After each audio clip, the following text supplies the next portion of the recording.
Hello guys, इस lecture से start करते हैं ब्रेकिंग ऑफ डीसी मोटर। सबसे पहले हम बात करते हैं कॉन्सेप्ट की। कॉन्सेप्ट के बारे में बात करने के बाद हम बात करेंगे types of braking. Types of braking के बाद जो क्लासिफिकेशन है उसको डिटेल स्टडी करेंगे।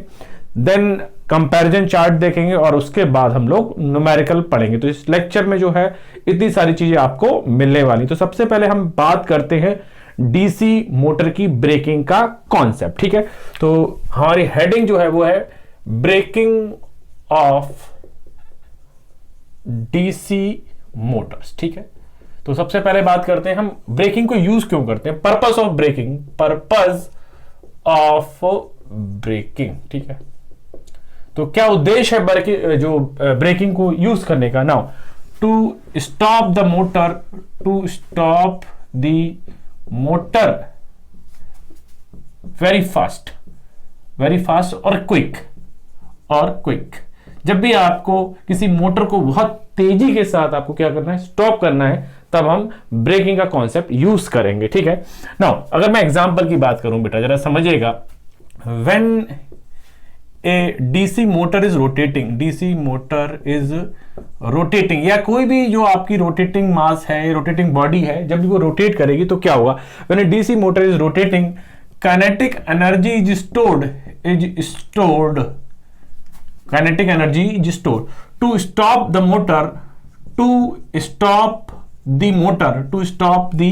Motor. This kinetic energy must be dissipated very fast। जरा समझिएगा कॉन्सेप्ट क्या है। जब हम किसी भी रोटेटिंग मास को या ऑब्जेक्ट को घुमाते हैं तो उसके अंदर काइनेटिक एनर्जी स्टोर हो जाती है उसकी इनर्शिया में। क्लियर है, जितनी जल्दी ये जो काइनेटिक एनर्जी स्टोर हुई है ये डिसिपेट हो जाएगी, उतनी जल्दी आपका मोटर रुक जाएगा। तो अब अगर हम बात करते हैं how to dissipate stored kinetic energy, तो पहला जो तरीका है वो इस स्टोर्ड एनर्जी को डिसिपेट करने का क्या तरीका है, जो फर्स्ट वे है। ठीक है, तो ये देखिए रहा, it is dissipated through bearing friction and air friction. ठीक है, जैसे अगर आप किसी मोटर को घूमते हुए छोड़ दो तो थोड़ी देर बाद वो अपने आप ही क्या हो जाएगा, स्टॉप हो जाएगा, जितनी देर में ये बेयरिंग फ्रिक्शन और जो एयर फ्रिक्शन है इसकी काइनेटिक एनर्जी को डिसिपेट कर लेगी। ये अगर मैं एक एग्जांपल दूं, कोई कार या बाइक है, उसको आप इसका इग्निशन ऑफ कर दो तो थोड़ी दूर तक जाएगी, जब तक रोड और टायर के बीच में फ्रिक्शन लगता रहेगा, और वो टायर और रोड के बीच का जो फ्रिक्शन है वो स्टोर एनर्जी को जब तक डिसिपेट ना कर ले तब तक जो आपकी गाड़ी है वो चलती रहेगी। ठीक है, बट इसकी प्रॉब्लम क्या है, इस मेथड का क्या ड्रॉबैक है, इट विल टेक लॉन्ग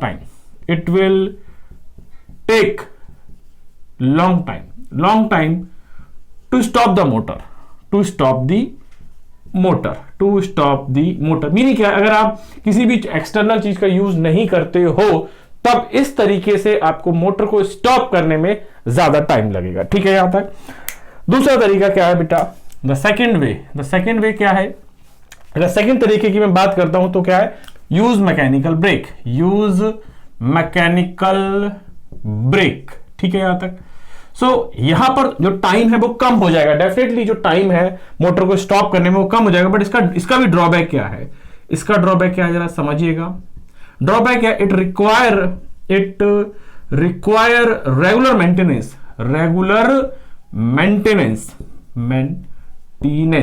ठीक है, यहां तक क्लियर है, क्योंकि मैकेनिकल ब्रेक जब लगाओगे तो वहां पर ये लूजिंग होगी, तो आपको जो ब्रेक का अरेंजमेंट है वो रेगुलरली चेक करना पड़ेगा। ठीक है, यहां तक। तो यहां पर इट रिड्यूसेस टाइम, इसका एडवांटेज क्या है, इट रिड्यूसेस टाइम, पक्का है। थर्ड तरीका क्या है, किसी भी मोटर को बहुत तेजी से स्टॉप करना। सो ऑपरेट मोटर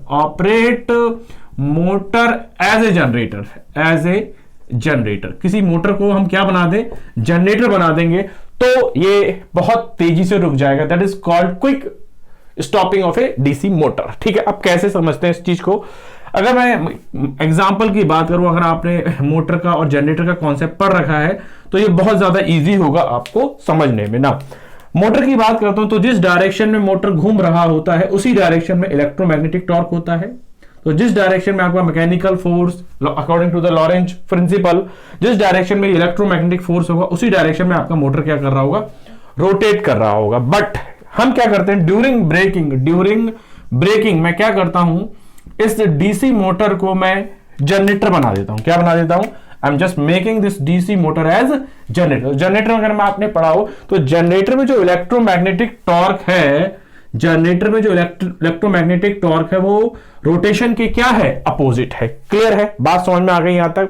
अब जब मोटर को हम जनरेटर बना देंगे तो होगा क्या, ये जो स्टोर्ड काइनेटिक एनर्जी है, stored kinetic energy is dissipated as पहला तरीका तो बेटा है यूजिंग एक्सटर्नल रेजिस्टेंस, ठीक है यहां तक। या क्या होगा, ये जो काइनेटिक स्टोर एनर्जी है it is giving back to the supply. और तीसरा तरीका है, दोनों चीजें पॉसिबल हैं।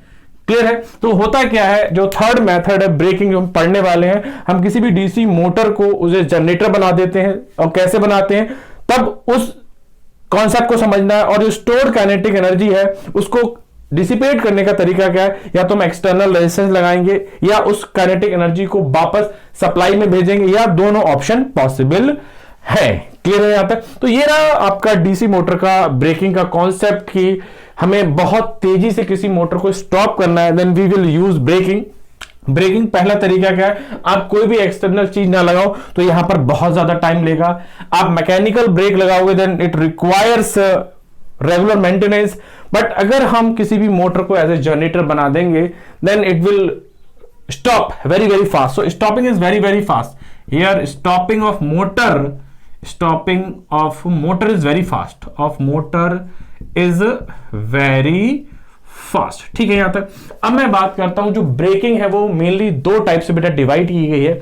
एक है मैकेनिकल ब्रेकिंग, दूसरी है इलेक्ट्रिकल ब्रेकिंग। अब जो इलेक्ट्रिकल ब्रेकिंग है उसके कई पार्ट हैं। अगर मैं पहले पार्ट की बात करता हूं तो है रियोस्टैटिक ब्रेकिंग या डायनेमिक ब्रेकिंग, दूसरा पार्ट है प्लगिंग, और तीसरा पार्ट जो है रीजनरेटिव ब्रेकिंग। तो सबसे पहले मैं क्लासिफिकेशन को समझाता हूं, देन मैं वन बाय वन एक एक मेथड को स्टार्ट करता हूं। तो स्टार्ट करता हूं सबसे पहले मैं क्लासिफिकेशन से। क्लियर है यहां तक। टाइप्स ऑफ ब्रेकिंग देखते हैं बेटा। दो टाइप की ब्रेकिंग है हमारे पास, टाइप्स ऑफ ब्रेकिंग।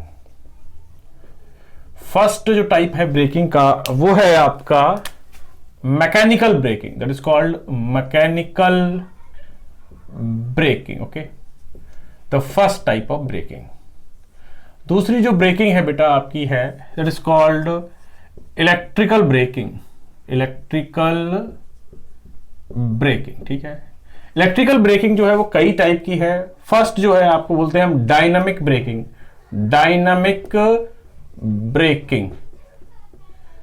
सेकंड जो टाइप है इसको हम बोलते हैं प्लगिंग।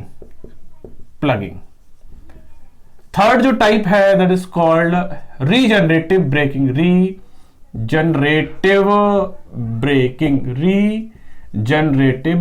ब्रेकिंग। और जो एक्स्ट्रा आपको यहां पे कुछ टॉपिक में पढ़ाऊंगा वो है जॉगिंग एंड इंचिंग फिनोमेना, ठीक है। अब मैं बात करता हूं जो डायनामिक ब्रेकिंग है उसका एक और नाम है दैट इज कॉल्ड रियोस्टैटिक ब्रेकिंग, ठीक है। इतने सारे नाम। अब आपको करना क्या है, सबसे पहले कॉन्सेप्ट समझना है, डायग्राम समझना है, ब्रेकिंग टॉर्क समझना है, एडवांटेज डिसएडवांटेज समझने हैं, ठीक है यहां तक। तो अगर मैं बात करता हूं जो मैकेनिकल ब्रेकिंग है बेटा, ये कहां यूज करते हैं, इट इज यूज्ड इन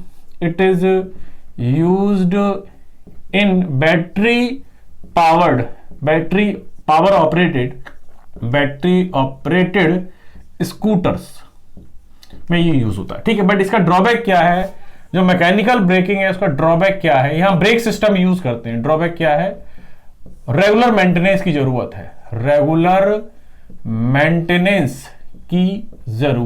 है, ठीक है यहां तक। ये इसकी कमियां है। अब हम जो पढ़ने वाले हैं, जो हमारा सिलेबस है वो डिजाइन है इलेक्ट्रिकल ब्रेकिंग के हिसाब से। अब इलेक्ट्रिकल ब्रेकिंग में बात करूं तो सबसे पहला जो टॉपिक है वो है आपका डायनेमिक ब्रेकिंग, उसके बाद हम प्लगिंग देखेंगे, देन रीजनरेटिव ब्रेकिंग और जॉगिंग एंजिंग। फिर हम इनमें कंपैरिजन एस्टैब्लिश करेंगे और कंपैरिजन एस्टैब्लिश के साथ देखेंगे कि किस मेथड में क्या खराबी है, क्या कमियां हैं, डायग्राम बेस्ड, एप्लीकेशन बेस्ड और कॉन्सेप्चुअल बेसिस। तो सबसे पहले मैं स्टार्ट करता हूं डायनेमिक ब्रेकिंग का कॉन्सेप्ट। सबसे पहला मेथड जो है हमारा ब्रेकिंग का, that is called dynamic braking और रियोस्टैटिक ब्रेकिंग को हम स्टार्ट करते हैं। सो फर्स्ट टाइप की जो ब्रेकिंग है हमारी है डायनेमिक ऑब्लिक रियोस्टैटिक ब्रेकिंग। इस कॉन्सेप्ट को हम समझते हैं, ठीक है ना। सबसे पहले मैं बात करता हूं फर्स्ट पॉइंट में इसके कॉन्सेप्ट की और डेफिनेशन की, ठीक है। तो डेफिनेशन क्या है? In this method of breaking, armature of DC motor is connected to external resistance to dissipate stored kinetic energy, but the field connection remains same, ठीक है। यहां तक ये तो उसकी डेफिनेशन हो गई कि जो डायनेमिक ब्रेकिंग है उसमें हम क्या करते हैं, जो आर्मेचर है उसको हम एक्सटर्नल रेजिस्टेंस से कनेक्ट कर देते हैं, फील्ड कनेक्शन को एज इट इज रखते हैं, तब जो हमारा आर्मेचर में काइनेटिक एनर्जी स्टोर्ड हुई है वो एक्सटर्नल रेजिस्टेंस के थ्रू क्या हो जाती है, डिसिपेट हो जाती है, ठीक है। यहां तक बी पॉइंट में समझते हैं। सिंस काइनेटिक एनर्जी इज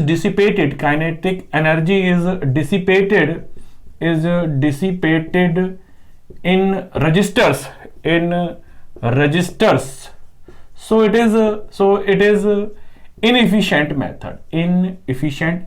ये इसका ड्रॉबैक हो गया, inefficient method, ठीक है। अब मैं कॉन्सेप्ट को समझाता हूं कि देखिए क्या है हमारे पास कॉन्सेप्ट। नाउ ये रहा हमारा सप्लाई और ये रही डीसी मोटर की फील्ड वाइंडिंग VT, ये IL, ये रहा ISH और ये रहा IA, ठीक है। यहां तक हमारा डीसी मोटर है, उसको मैं क्या कर रहा हूं बेटा, 2 पॉइंट में समझा रहा हूं। ये रहा डीसी मोटर, इसको मैं पॉइंट 1 मान ले रहा हूं, एक स्विच ले लिया है, वो स्विच जो है अभी 1 पोजीशन पर है। कौन सी पोजीशन पे? 1 पे। और ये रहा एक स्विच जो है पॉइंट नंबर 2 पर, ये रहे एक्सटर्नल रेजिस्टेंस, ठीक है। अब अगर मैं बात करता हूं इंटरनल डायग्राम की, तो ये आर्मेचर रेजिस्टेंस और ये बैक ईएमएफ, ठीक है। अगर स्विच जो है फर्स्ट पोजीशन पे लगा है तो आर्मेचर करंट की डायरेक्शन ये होगी और ये रहा आपका EB और ये रहा RA, ठीक है। यहां तक अब अगर मैं बात करूं जब ये मोटर की तरह रोटेट कर रहा होगा तब जो इलेक्ट्रोमैग्नेटिक टॉर्क है वो इस डायरेक्शन में होगा और स्पीड भी इसी डायरेक्शन में होगी। सो यहां पर क्या है, when switch is in position 2 is in position 1, then it is working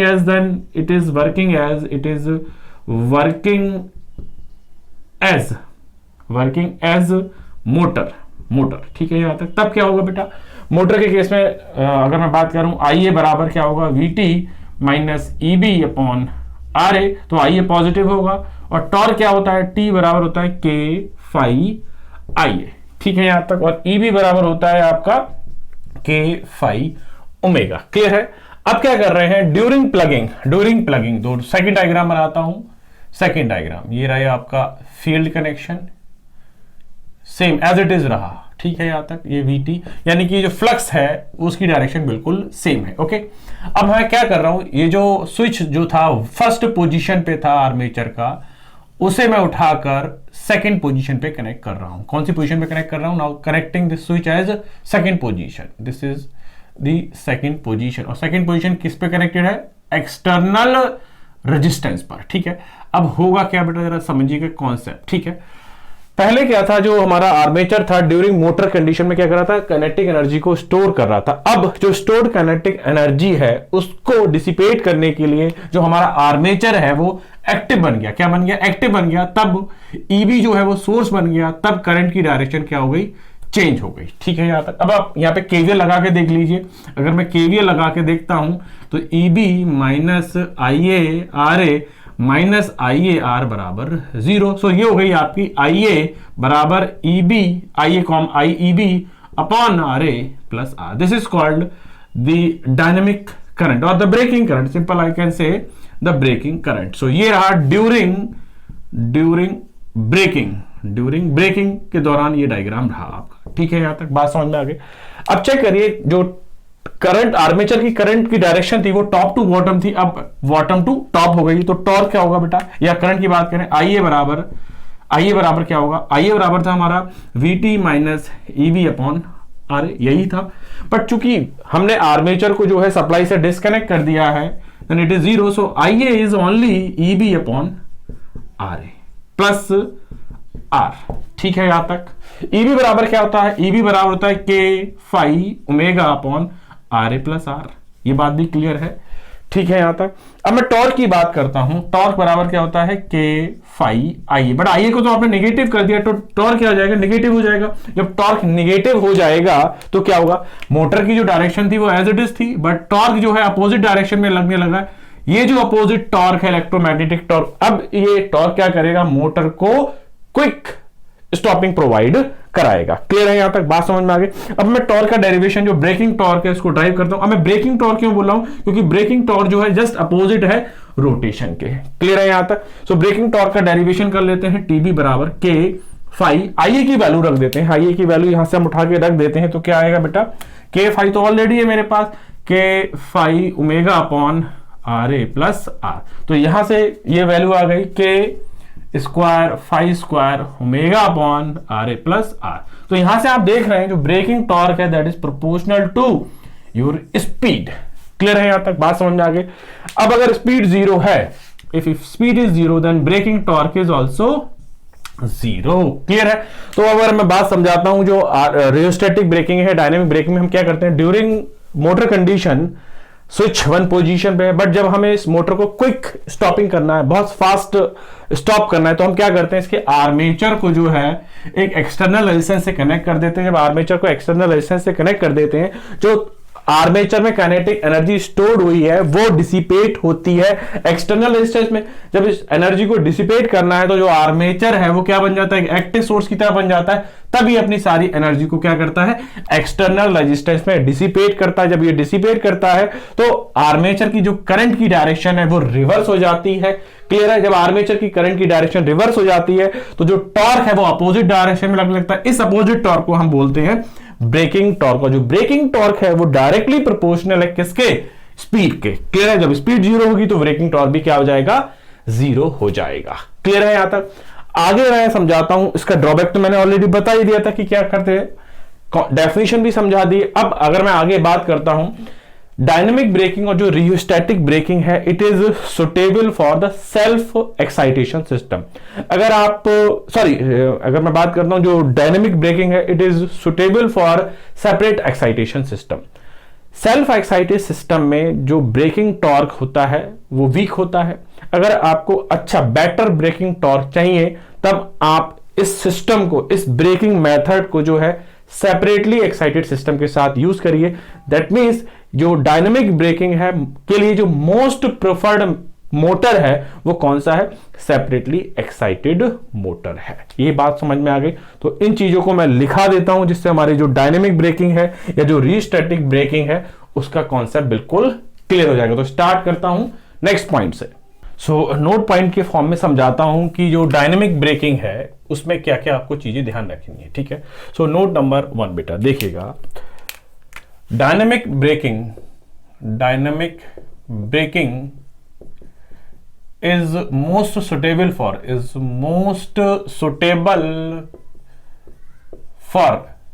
separately excited system.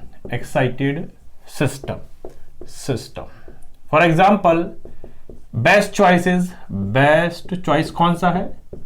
Separately excited motor, separately excited motor. ठीक है यहां तक ना। Dynamic braking is most suitable for separately excited system. In self excited system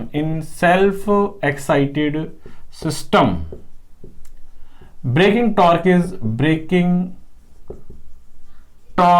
is weak. So to get better torque, we require separate excitation. ठीक है यहां तक। Note number 1। Now note number 2 क्या है? In note 2, in this method of braking,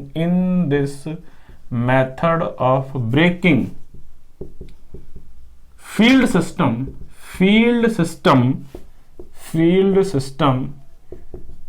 is not changed. It is not changed. ठीक है यहां तक। आई होप सो ये बात समझ में आ गई होगी। सो डायनेमिक ब्रेकिंग में ये दोनों पॉइंट जो है मैंने लिखवा दिए। अगर थर्ड आप पॉइंट और लिखना चाहें नोट नंबर 3 की फॉर्म में, braking torque is directly proportional to speed. Then the note number 4 it is most inefficient method because it dissipate energy। Clear है? सो ये जो डायनामिक ब्रेकिंग है इसके बारे में कुछ मैंने नोट पॉइंट लिखा दिए जो कि आपके कॉम्पिटिटिव एग्जाम में काफी इंपॉर्टेंट होंगे। अब हम जो नेक्स्ट है, हमारी नेक्स्ट जो ब्रेकिंग है दैट इज कॉल्ड प्लगिंग, और नेक्स्ट इससे बाद में बात करता हूं रीजनरेटिव ब्रेकिंग, तो उनको हम समझाते हैं। तो नेक्स्ट पॉइंट को मैं समझाता हूं प्लगिंग का कॉन्सेप्ट प्लस रीजनरेटिव ब्रेकिंग का कॉन्सेप्ट। स्टार्ट करते हैं प्लगिंग को।